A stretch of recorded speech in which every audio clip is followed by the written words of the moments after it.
Ano nga ba ang pwedeng ituro na kay baby kapag siya ay 1-year-old na? Para hindi naman siya mahuli sa kanyang milestone. Ang sagot dyan, depende kung ano na nga ba ang pwede niyang gawin or ano na nga ba ang pwede niyang ma-achieve kapag siya ay 1-year-old na.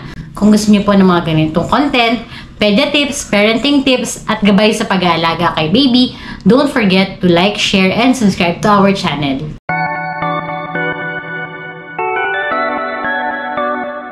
Isa-isahin natin ang mga pwede nang ituro kay baby kapag siya ay 1-year-old na. Number 1, singing or yung pagkanta. Actually, wala pang 1-year-old si baby, nag-hum na yan.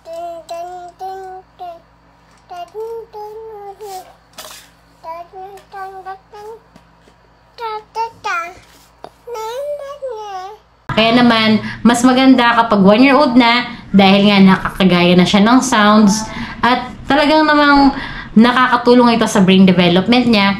Kailangan kinakantahan nyo na si baby or yung talagang tinuturuan nyo na siya. Hindi yung hula-hula lyrics ha.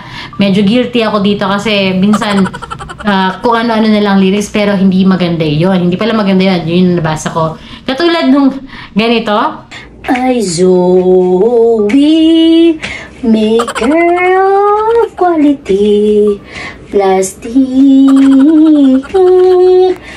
oh, lucky star. Yun, alam ko ano lang yan, for entertainment purposes yan. Pero hindi yan advisable na ganyan mo siyang kantahan si baby.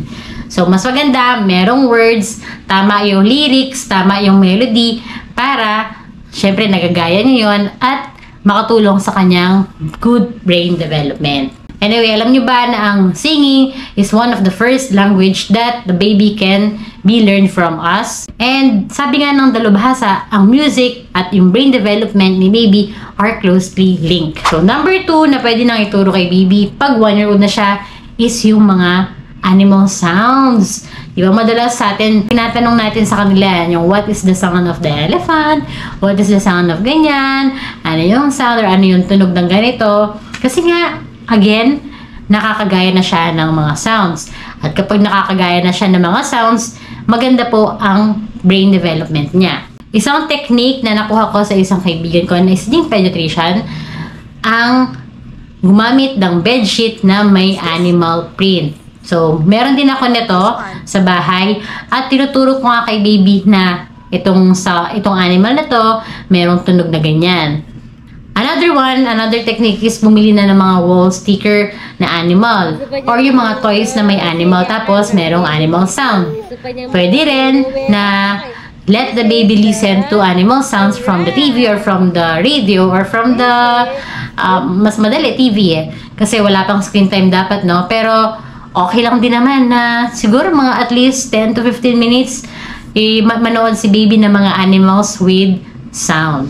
Usually, yung mga infant, madali nilang nagagaya ang sounds ng dinosaur. Yes. Kasi nagagalit yan eh. So, what's the sound of the lion? Dinosaur yan. Pare-pare lang yan. Tiger. Puro lang yan. Roar.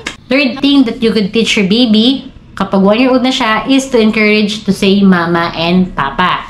Kasi alam nyo ba, as early as 9 months, dapat nakakasalita na yan ng mama or papa. At least mama. Kung hindi pa siya nakaka-one word ng mama and papa, this is the time for you, mommy, na i-encourage siya siyang magsalita ng mama and papa. Sabi ko nga sa inyo, very good si Miss Rachel. Mukhang effective yung kanyang kantang, Can you say mama? Kasi ginawa ko sa anak ko.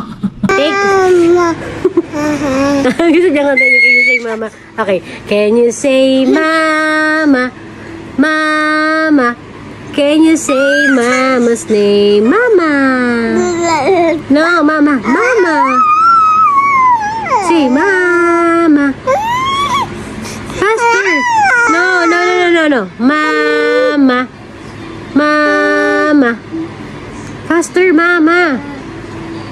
Say mama. Mama. Mama. Very good. So, yun. Samahan niyo siya ng kanta and then you encourage the baby to say mama and papa. It will help the baby to develop his language and cognitive function. So, kapag 1-year-old na siya, teach the baby to eat table food.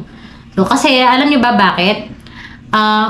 Sana graduate na siya sa puree pero hindi naman ibig sabihin hindi na siya kakain ng puree food. Pwede na siyang kumain ng mga table food dahil, number 1, praktisado na ang kanyang gag reflex. Praktisado na rin ang kanyang chewing. Tapos, marunong na siyang mag-pincer grasp. So, kaya na niyang humawak ng mga maliliit na bagay gamit ito at saka ito. Isang way din nito para hindi maging picky eater si baby. Alam niyo ba na sa pag-aaral, kapag hindi nakapag-start ng table food si baby ng maaga, is mataas ang chance na maging picky eater siya or magiging pihikan siya sa pagkain.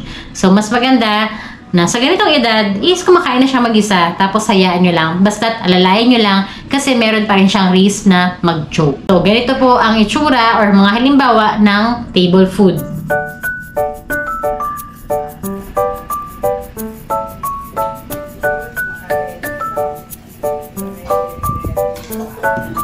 Fifth thing na pwede nang ituro kay baby is maglakad.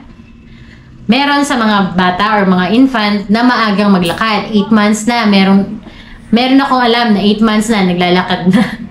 Pero meron mga bata na di naman delay pero late. 1-year-old hindi pa siya naglalakad. Ang baby ko, yung pangalawa ko, palagay ko dahil nauna siyang gumapang, ngayon tamad siyang maglakad.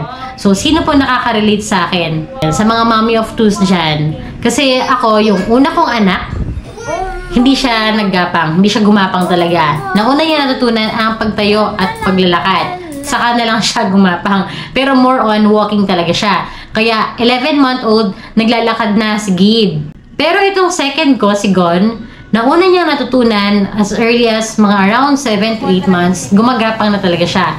Kaya ngayon, ang bilis ng kanyang gapang, ang bilis niyang mag-climb sa mga chairs, sa mga sofa, sa table din nagka-climb na siya. Oh my goodness. Pero ang tamad-tamad niyang maglakad. So, ang ginagawa namin or ang ginagawa ko, talagang pinapractice ko na siyang maglakad. Tapos sinasabayan ko pa rin ang kanta. Napaka-importante ng pagkanta kahit hindi kayo singer. So, walking yan. Encourage siyang maglakad kahit tamad siya. Everyday gawin niyo po yun. Alam niyo bakit? Pag hindi niyo po ginawa yun, may isip ng bata na gapang lang. Although, nasa developmental milestone po ni baby na maglakad. Kasi yung iba, natatakot. No? Napapansin niyo ba yun? Na kapag tumatayo na siya, try niyo mag-step, natatakot sila. Kaya, maganda na alalayan sila na walking is not bad. Walking is not scary. So, kailangan nyo na siyang turuan maglakad. Mga magtatanong dyan, Dok, 13 months na si baby or lagpas na siyang 1-year-old, hindi pa rin siya naglalakad. Don't worry. Ang pinaka-late is 15 to 18 months. Pero kapag 2 years old na at hindi pa rin naglalakad, kailangan ma-assess siya ng isang pediatrician. At alam niyo na po yan, kailangan magpa-check up po. Okay. Number 6, kapag 1-year-old na si baby, dapat discipline the baby already. Bakit? Alam mo, bakit? Kasi galitin na yung mga yan. Laging na silang galit. Tapos, isa pa, namamalo na yung mga yan. Discipline the child to have gentle hands, na masama yung ginagawa nila, yung magpalo. So, meron akong papakita sa inyo ha, kung paano ko siya dinidisiplina. For baby, wag to know.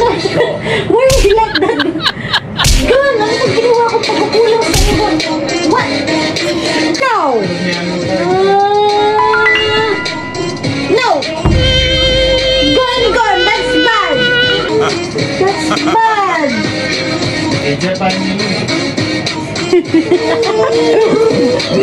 Because that's bad. Hitting is bad, okay? Don't hit me. Don't hit mommy. Love you. Guys, Love you. Hug mommy. Hug mommy. at yun na nga guys, so welcome back to my channel. Today's Hindi mo siya tawag. share ko lang ilan sa mga Last, kailangan to dahil kapag 1-year-old, meron na dapat siyang ganito. Na-achieve na dapat niya tong milestone na to. The last is practice one-way command. Yung one-way command, ibig sabihin yan, inutusan mo siya. Like for example, ask the baby to throw the ball, or ask the baby to comb his hair. Yun yung pinakamadali. Kung you brush your hair, bigyan nyo siya ng brush, tapos tingnan nyo kung gagawin niya yung mga sinusunod nyo. Pag nagagawa niya, good brain development po si baby. Kapag hindi, i-practice nyo lang siya ng i-practice. At dito nyo malalaman no, kung ano yung primary language niya. Kasi di ba ngayon karamihan dahil nga mahilig manood na ng TV si baby, sana hindi muna kasi limited dapat yung screen time niya. Pag 1-year-old, dapat talaga wala. Pero dahil nga wala namang perfect sa mundo, hindi natin masyado nagagawa, lalo na working mom na mga mommies ngayon, nabibigyan natin sila ng screen time, early screen time. Pero sana limited pa rin. So yun nga, may screen time sila at halos English yung naririnig nila, nalilito na yung mga bata. So one way is malalaman mo paano, ano yung primary language niya, kung naiintindihan niya po yung utos mo. Kapag sinabi mong, can you brush your teeth? Ay, no, not brush your teeth. Can you brush your hair? Tapos ibigyan siya ng suklay. Naiintindihan nila yan. Kahit 11 months, naiintindihan nila yan. So, kapag sinuklay niya yan, English siya. Kung saan siya sumunod, yun yung primary language niya. Kayo na pong bahala kung ano yung gusto nyong language na matutunan ni baby. Wag lang po sana siyang malilito. Kasi yan po yung nagiging dahilan kung bakit nagkakaroon ng speech delay. One of the reasons yon, yung maraming lingwahe na nai-introduce sa kanya. So that's it for today's video. Until next time, kung nakatulong po sa inyo to, please don't forget again to like, share the video, and subscribe to our channel, Dr. Penyong Mom. Thank you!